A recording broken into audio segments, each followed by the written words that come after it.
দেখো নারকেল বেগম, তোমার ভাগ্যতে বা তোমার কপালে এটাই ছিল, তোমাকে সতীন নিয়েই সংসার করতে হবে। হ্যাঁ স্যার, যার যেটা ভাগ্য তাকে তো সেটা মানতে হবেই। তুই চুপ কর, খাদা কুকুর বেটা, বাসায় চাপা লড়িতে কাটা, তুই ডাঙায় ডুবে মরবি। হবে শালা, অত চুলচুলি কেন বে তুই? শালা দেখছিস তোর বউটাকে আমি বুঝাইছি, আবার এর মাঝে ঢুকে আবার কথা বলছি। Sorry sir. তা যেটা বলছিলাম নারকেল বেগম, ঝগড়া অশান্তি না করে যেটা হবে, যেটা ববে সেটাই করো। বর্তমান তোমার স্বামী যে জনি পাগলা এখন হয়ে গেছে ওই মেয়েটার জন্য, ও তো যা বুঝা গেছে ওই মেয়েটার জন্য কোন খেপা কুকুর হয়ে গেছে। তাই বলি কি, তুমি মেনে নাও। শুধু আপনি বলছেন সেই জন্য স্যার মেনে নিচ্ছি, না হলে কিন্তু আমি মেনে নেবার মেয়ে নই। পৃথিবীতে কোনো মেয়েই পারে না সত্যি নিয়ে সংসার করতে। পারে না বললে হবে, পারতে হবে। শালা কি বৈদ্য লোক রে আবার। তাই না বটে তো। শালাকে দেখ না, এমন কেস দিয়ে দেবো, দেখ 12 বছর জেল হবে, দেখ আর। না না না না না না না স্যার ওরকম করবেন না, যা বলবেন তাই মানবো মানবো। তাহলে তো বকছি কেন, চুপ করে থাকতে পারছি না। স্যার ও আমাকে ওইভাবেই জ্বালাবে। আপনাকে জ্বালাইলে আমরা ওকে ছেড়ে দেবো নাকি? পুঙ্গায় বাঁশ ভরি 3 রাস্তার মুড়ে খাড়ো করে রেখে দেবো। ও তো এখনো জানে না কে বিচার করে দিচ্ছি, বিক্রম সিং রাঠোর। বেশি চুরুর বুড়ুর মারাইলি জামা প্যান্ট খুলি না, শালাকে ন্যাং করে টাঙিয়ে রেখে দেবো। আর আমিও বলছি স্যার, আবার কথা বলছি, তোকে কথা বলতে মানা করলাম না। স্যার প্লিজ স্যার, একটু ছোট্ট প্রাণী কথা স্যার। আচ্ছা বল, আমি কি এই দুটো বউকে নিয়ে এক ঘরেই শুতে পাবো, না দুটো আলাদা আলাদা ঘরে শুতে হবে আমাকে? বুধ মারানির ভাই, আমার হয়ে আরেকবার গাল দিবে তোকে? বাবা কাচোদা। আমার গালটা দামি গাল দেবে একটু, তোকে বাবা চোদা গালটা দিয়া কম হয়ে দিচ্ছি। শালা বৈদ্য ওয়েস্ট ইন্ডিজের তৈরি শালা। সো ভেরি নাইস গালাগালি। ও যেটা বললো তুই সেটাই বুঝলি তো? স্যার আপনারা পুলিশ বলি যেমন তাই, তোরাও পাবলিক বলি তোরাও যেমন তাই করবি। দুটো তিনটি বি মারাইছি, তা গাল খেতে হবে না তোমাকে? স্যার ওর সাথে না বকে আপনি বিচারটা করে দেন, কি করলে কি হবে সেটা বলে দেন, সমাধানটা করে দেন। সমাধান বলে দিলাম তো, সকাল 6টা থেকে রাত 10টা অব্দি যা খাবার দাবার লাগবে সমস্ত ও তোমার হাতে এনে দেবে। তুমি রান্না করবে, ও খাবে, ওই মেয়েটাও খাবে। সংসারের দায়িত্ব তোমার কাছে থাকবে। আমি আলাদা করে খাবো, আমি সাথে খাবো না, আমি সতীনের হাতের ভাত খাবো না। তুমি নিজের ইন্দি খাওয়া বলছো নাকি? এলো ফুলুম দেবী মাগি, গায়ে হার নাই আর নুড়া পাড়া কুটের বেলায় তো তোর খুব ভালো। একটা পুলিশ অফিসার সে বিচার করে দিচ্ছি, তার বিচারটা তুমি মানবা না? তুমি কুল্লা সাহেবের বেটি হে, তুমি কিছু বললো, তুমি কিছু বললো, ও আবার কি বলবে লো, তুই বল কেন? বিকাশ গাঙ্গুলি, এটা কোনো গ্রাম বাংলার হাট বাজার নয় তুই তো রিডি বিড়ি শুনবো আমি 2 ঘন্টা থেকে বসে বসে। আমার কাজ আছে, আমি যা বলে দিচ্ছি তা মানবে কি মানবি না? মেনেছি তো স্যার, মেনে নিচ্ছি তো। ওই মেয়েটা আবার বলছে আমি নিজে আলাদা করে খাবো। টোটালি আপনার চাপ নেই, ওটা আমি বুঝিয়ে বলবো ওকে। তাহলে নারকেল বেগম ফয়সালা হয়ে গেল, এবার আপনি যান। আপনি সবই ফয়সালা করলেন কিন্তু একটা ফয়সালা এখনো করলেন না। কোনটা? রাতে কে কার কাছে শুবে ওইটা বলে দিলে একটু ভালো হতো। দেখো নারকেল বেগম, ওটা তোমাদের ফ্যামিলি ম্যাটার, ওখানে ঢুকতে আমি পারবো না। তার কারণ যে বীর পুরুষ দুটো বউ নিয়ে সংসার করবে তার হেতেরেও তো জোর থাকতে হবে। বাই চান্স দেখা গেছে কোনো কারণে ও পেলো আর তুমি পেলা না, সেক্ষেত্রে ওকে তুমি ছাড়বা না তো? ও যতক্ষণ না তোমার মালাই চাকি থেকে মালাইয়ের রস না বাই করছে ততক্ষণ তুমি ওকে ছাড়বে না। হ্যাঁ, আর একটা কথা, প্রথমে তুমি নিবে তারপরে ওর কাছে পাঠাবে। আর ওগুলা এইসব কথাগুলো এখানে আলোচনা করাটা ভুলেছি না। চুপ থাকা খুব বেটা, সবই তো ভুল, কোনটা আবার ঠিক রে?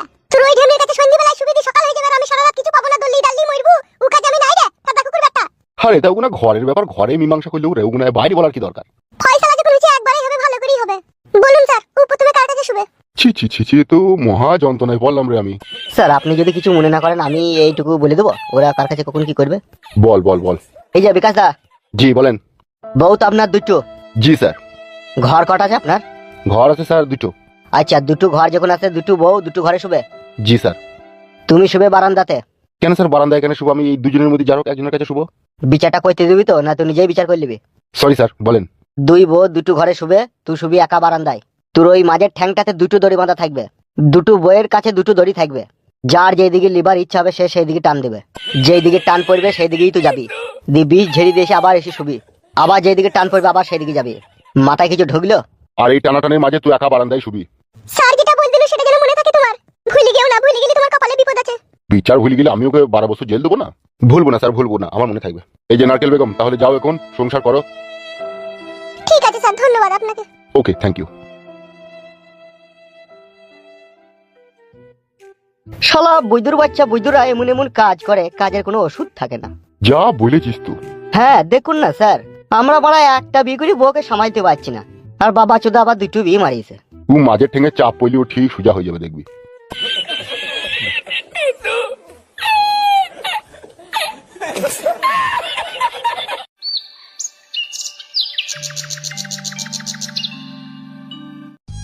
উঠা পাচু এখন কি বলতে গিয়ে কি বলবে, আমার খুব চিন্তা হচ্ছে বুঝলি খালা।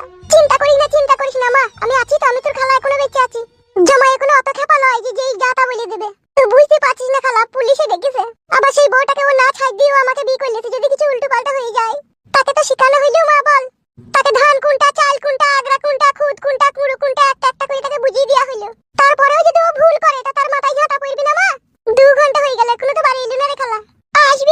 কর মা, সবুর কর, সবুরে মিয়া ফলে। আমাদের জামাইয়ের জ্ঞান বুদ্ধিটা কম হইলে কি হবে, হুঁশ বুদ্ধিটা ভালো আছে। ও এমন কোনো কাজ করবি না যে তোর কপাল পুড়বি। এই তো চলে এসো বাপ। হ্যাঁ এলাম। ওগো কোনো কিছু অসুবিধা হয়নি তো? কি অসুবিধা হবে? পুলিশ ওই বউটাকে লিয়ার জন্য কিছু বলেনি তো?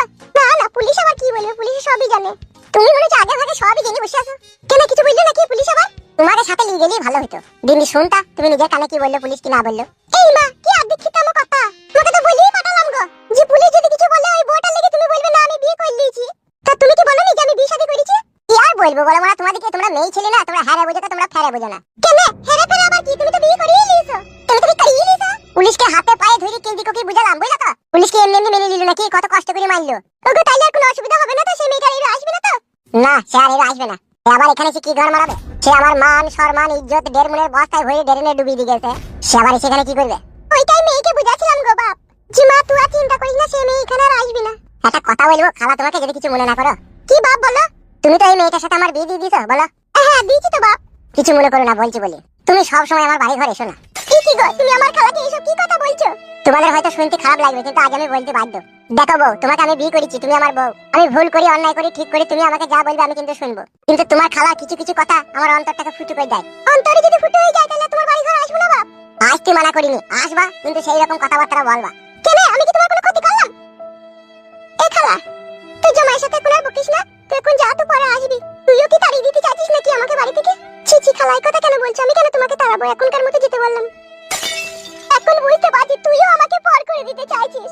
আমি তো নিজের হাতে করে বিয়ে দিয়ে দিলাম যে আমি তো সংসারে ঝগড়া লাগাচ্ছি। মা তো এই কথা বলতে পারলে? তুই এখনকার মতো যা খালা, আমি তোকে পরে সব বলবো, তুই যা। ঠিক আছে। আইরে আমার পুরা কপাল, নিজের জামাই বিটিও ভুল বুঝছি। আর আই উনালে তোরাই থাক। তুমি আমাকে চুপ করে বলতে পারতে খালা যাতে এই বাড়ি না আসে। এইভাবে তুমি তাকে সরাসরি অপমান না করলেই পারতে। এছাড়া আর উপায় ছিল না বউ। আমি চাই কি বউ, তোমার আমার ভালোবাসার মাঝে, তোমার আমার সংসারের মাঝে কেউ যাতে উস্কাটি হয়ে এসে যাতে জাল না দেয়। তাই সেই জন্য তোমার খালাকে আমি তাড়িয়ে দিলাম। তুমি আমার স্বামী, তুমি যা ভালো বুঝেছো তাই করেছো, এতে আমার কোনোই রাগ নেই।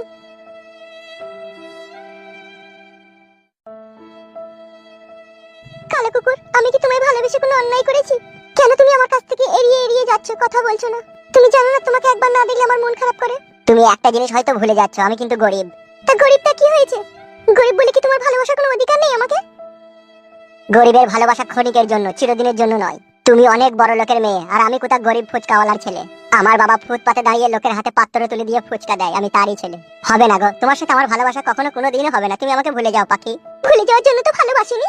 কেন তুমি এরকম করছো? তুমি কি জানো না তেলে আর জলে কখনো মিশ খায় না? কাল যখন তোমার বাড়ির লোক জানতে পারবে তুমি একটা ফুচকাওয়ালার ছেলেকে ভালোবেসেছো, তখন তাদের কাছে তুমি কি বলবে? কেন ফুচকাওয়ালার ছেলে বুঝি কি মানুষ নয়? ফুচকাওয়ালার ছেলেরাও কিন্তু মানুষ, কিন্তু সেই মানুষ নয়।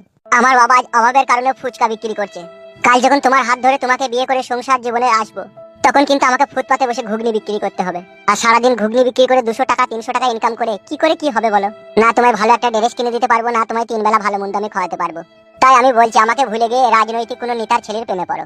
সরকারি টাকা থাকবে ঘরে, কোনো খাবারের অভাব হবে না, কোনো পরার জামা কাপড়ের অভাব হবে না। আমার ঘরের বউ হয়ে গেলে নতুন শাড়ি পুরনো হয়ে যাবে, পুরনো হয়ে যাওয়ার পরে সেই শাড়িকে সেলাই করে পরতে হবে। এত কষ্ট তুমি সহ্য করতে পারবে না গো, আর আমি এত কষ্ট তোমাকে দিতে চাই না। তাই তুমি আমাকে ভুলে যাও। শুনো এদিকে তাকাও। প্রেমিক প্রেমিকা মরে যায়, প্রেম কখনো মরে না। প্রেম কিন্তু চিরদিন অমর হয়ে থাকে। আমি বড় লোকের ছেলেকে বিয়ে করে তার ঘরে থাকলেও মন কিন্তু পড়ে থাকবে তোমার কাছে। কোনোদিন আমি তোমায় ভুলবো না কালো কুকুর। আমি তোমার কাছ থেকে যেতে চাইনি, তুমি নিজে থেকেই তাড়িয়ে দিয়েছো। এর জন্য তোমাকে পরে একদিন অনুতপ্ত করতে হবে। ভালো থেকো।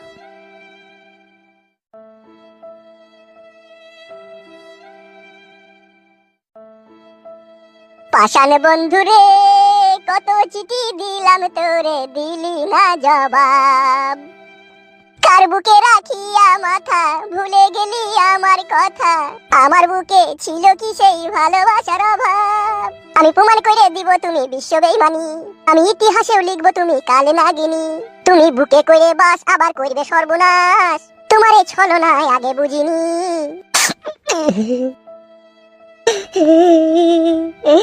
তোমার বাড়ির সামনে দিয়ে আমার মরণ যাত্রা যেদিন যাবে, তুমি বারান্দাতে দাঁড়িয়ে দাঁড়িয়ে থেকো, শেষ দেখাটা দেখতে পাবে, মরণ যাত্রা যেদিন যাবে।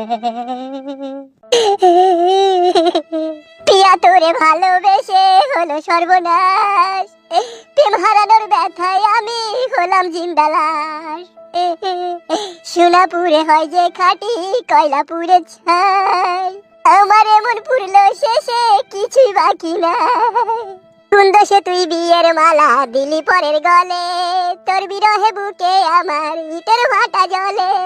প্রীতি শিখাইয়া ভাসাইয়া গেল, ফিরা তো আর আইলো না রে।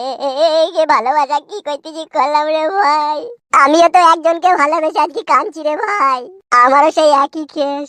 বড় মেয়ে ছেলেকে এতদিন ভালোবেসে চিনতে পারলাম না রে ভাই, বুকের উপরে আমার ছবল মেরে দিল রে, বিশেষ জর্জরিত করে দিল আমাকে।